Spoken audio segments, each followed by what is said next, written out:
Y en a-t-il parmi vous qui se souviennent de leur CPE, conseiller principal d'éducation? Au collège et au lycée, c'est celui qui s'occupe de la vie scolaire. C'est bon, vous l'avez? En 2010, j'étais CPE dans un lycée de banlieue parisienne et au mois de juin, fin d'année scolaire, un élève vient me voir. Abdou, pour ne pas le nommer. Abdou, c'est un élève de seconde qui va changer de lycée pour son année de première et comme il ne sera pas là à la rentrée scolaire prochaine, il vient gentiment me dire au revoir. Donc il est là, devant moi, les yeux humides, et il me remercie. Il me remercie parce que, dit-il, je ne lui ai jamais manqué de respect. Et là, il m'explique que d'habitude, à l'école, les adultes parlent mal aux élèves. Mais moi, je lui ai toujours bien parlé, et donc, il va me dire merci pour ça. Rendez-vous compte, ce gamin a 15 ans. Il vient de passer 4 ans au collège, 1 an au lycée, soit un tiers de sa vie. Et ces 5 années auront suffi à le convaincre que, à l'école, les adultes parlent mal aux élèves.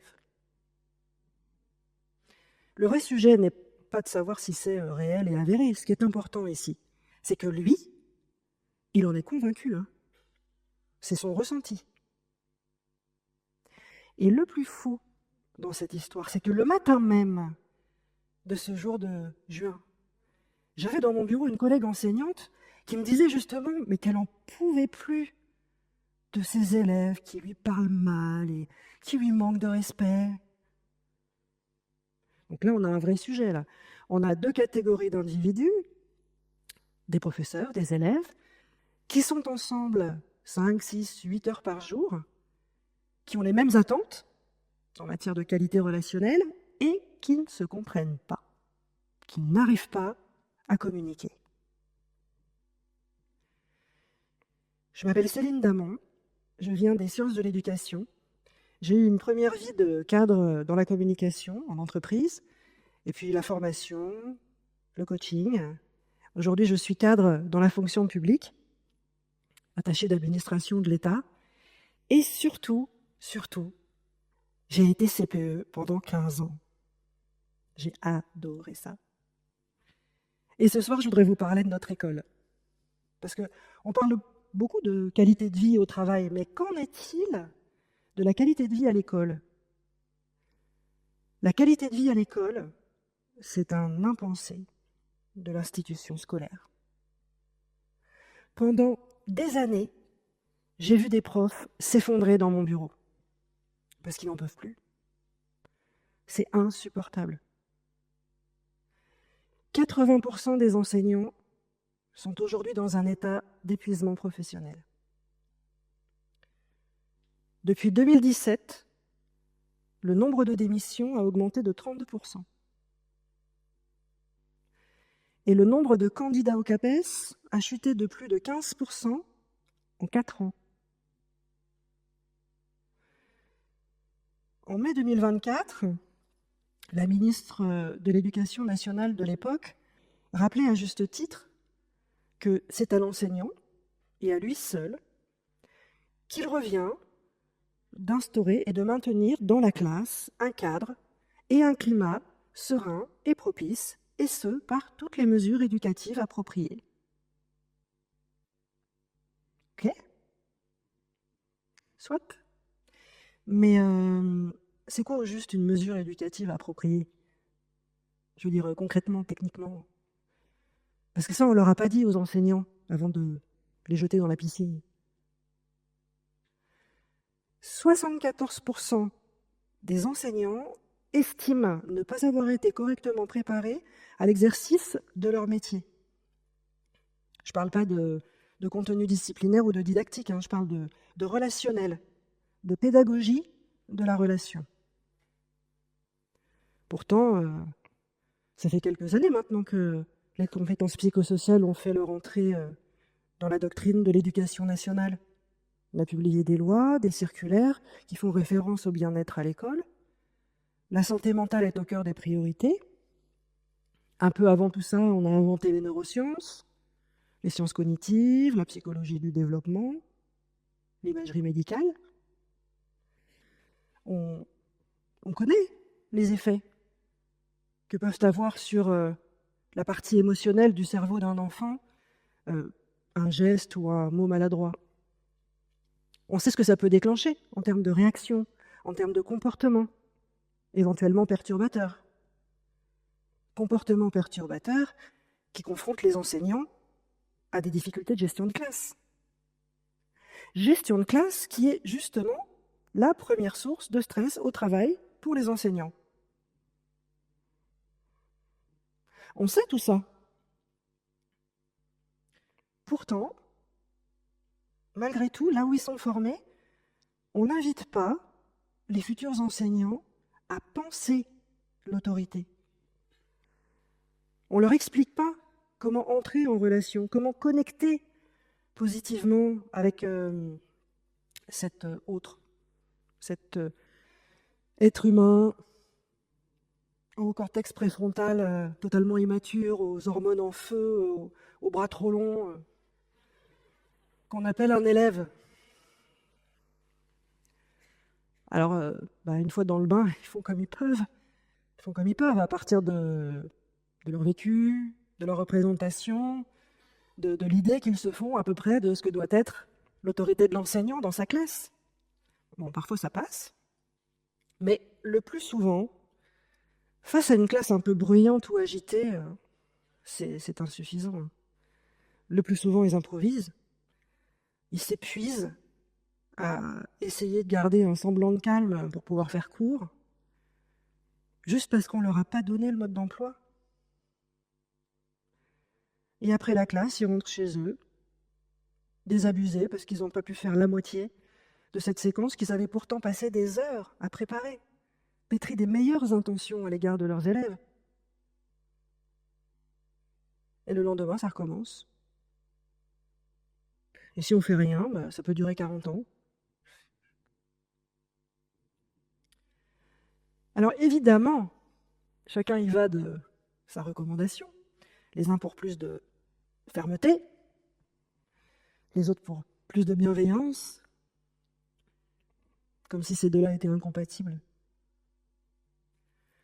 Alors, à ce stade, j'aimerais opérer une petite clarification sémantique. Contrairement à une croyance assez répandue, la bienveillance n'est pas le laxisme. La bienveillance, c'est une disposition positive à l'égard d'un individu. Ce qui nuit à l'autorité, ce n'est pas la bienveillance, c'est l'absence de fermeté. On peut fort bien avoir des dispositions positives à l'égard d'un élève et avoir à son égard agir avec une grande fermeté. Enfin, c'est parfaitement compatible. Hein. Ce ne sont pas Abdou et ses copains qui vous diront le contraire. Certains d'entre eux ont encore l'empreinte de mon 39 calligraphiée sur les fesses. Je plaisante, bien sûr.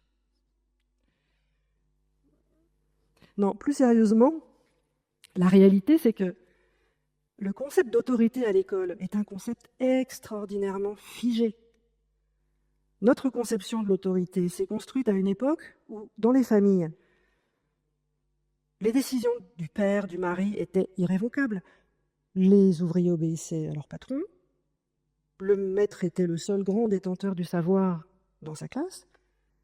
Et en matière d'éducation, on avait recours aux menaces, aux brimades, aux humiliations. Il n'y avait pas de sujet, c'était la normalité. Et puis la société a évolué. Nos mères se sont émancipées. Les salariés ont des droits. Les enfants ont des droits.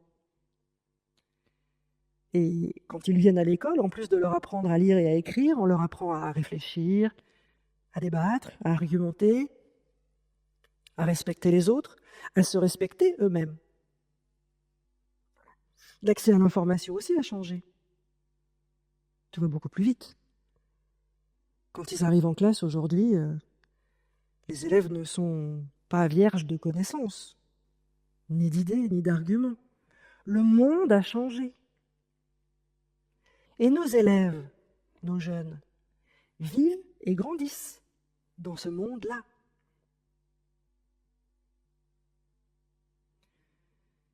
Je me suis un peu attardée sur les nombreuses études qui ont été menées sur le sujet, et toutes s'accordent sur au moins deux choses. Tout d'abord, on vit effectivement un véritable effondrement de la qualité de la relation dans les établissements scolaires, ça c'est une certitude et personne ne le remet en question. Ce qui est moins communément admis, c'est que dans les établissements dits bienveillants, on est très très bon en matière d'ordre scolaire, de respect des règles et du cadre. Et ça, c'est plus compliqué à admettre parce que, encore une fois, culturellement, on est quand même plutôt souché sur des réflexes punitifs.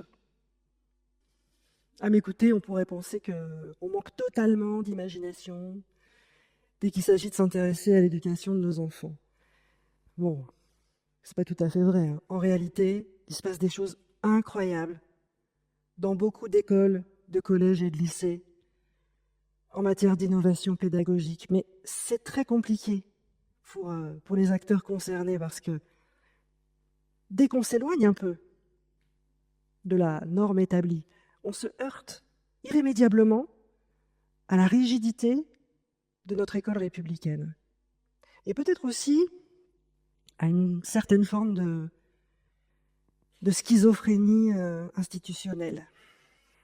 Je voudrais par exemple partager avec vous une expérimentation audacieuse qui a été lancée en 2016 dans l'Académie d'Amiens. La direction académique du département de la Somme a fait ce pari un peu fou de réconcilier l'école, de restaurer la relation entre les adultes et les élèves grâce à une approche éducative inédite qu'on appelle la discipline positive. Autant vous dire que quand on a présenté ça aux enseignants, certains se sont dit « Qu'est-ce que c'est ce truc ? On va encore nous demander d'être gentils. » Jusqu'au moment où ils ont pu constater par eux-mêmes que la discipline positive a ceci de singulier qu'elle ne renonce pas à l'autorité. Elle ne renonce pas à la fermeté, bien au contraire. Et c'est bien là ce qui la distingue d'autres courants de pensée, tels que l'éducation positive ou la psychologie positive. La discipline positive, c'est une approche éducative qui a été créée et conçue par Jen Nelson, une psychologue américaine et docteur en éducation également. Elle a été introduite en France en 2012 grâce à Béatrice Sabaté. Et c'est une approche qui repose sur trois piliers fondateurs, trois principes fondateurs indissociables les uns des autres. Fermeté, bienveillance et encouragement. La fermeté pour respecter la parole de l'adulte, le collectif, la règle commune, le cadre établi. La bienveillance pour respecter la personne de l'élève, sa perspective, son besoin, sans jugement, dans la manière d'être à son égard et dans la façon de lui parler. Et l'encouragement. L'encouragement qui est le moteur de la démarche et qui va encapaciter l'élève. Fermeté, bienveillance, encouragement. Je me suis personnellement formée à cette approche il y a 7 ans. Nous sommes d'ailleurs aujourd'hui 300, à peu près, un peu moins, 300 formateurs et facilitateurs qualifiés en discipline positive, dont beaucoup sont des personnels de l'éducation nationale. Et en formation, j'ai découvert une discipline à part entière, au sens de matière, de corpus de savoir. Vraiment, une matière pratico-pratique, ancrée dans les réalités du terrain, qui impose la réflexivité et qui permet de prendre conscience de ce que ça peut coûter une fois en classe, de se comporter de telle ou telle façon avec un élève. Et c'est ça qui est intéressant, c'est qu'on est vraiment, vraiment dans une pédagogie de la relation. Et en préparant cette intervention, j'ai repensé à une collègue enseignante que j'avais rencontrée en formation et qui a laissé exploser toute sa colère et toute son amertume aussi en nous disant « Mais pourquoi on ne nous a pas dit tout ça avant ?» Ben, c'est vrai, pourquoi?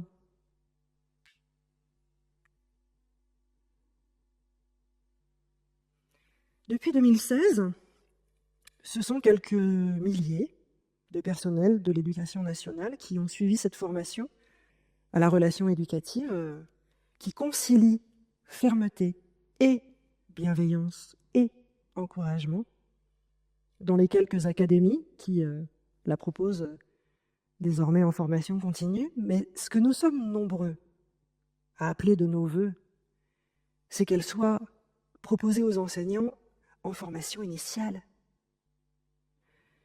qu'ils puissent disposer du mode d'emploi dès le début de leur carrière. Parce que maintenant, on a le recul. On a les apports académiques, sociologiques, philosophiques, scientifiques. On a la méthode, on a les outils, on a les formateurs et les personnes ressources sur lesquelles s'appuyer. Moi, je crois que ce qui nous manque, en fait, c'est juste un peu d'audace. J'ai pas de nouvelles d'Abdou. Il doit avoir une 30aine d'années aujourd'hui. Mais je voudrais profiter de ce moment pour le remercier à mon tour. Parce que ce jour de juin 2010, j'ai vu tellement de gratitude. J'ai vu tellement de gratitude dans ses yeux que j'ai compris. J'ai compris toute la souffrance qu'il y avait derrière. Et c'est un peu grâce à lui si je suis devant vous ce soir et aussi évidemment, bien sûr, pour tous les élèves. Je vous remercie.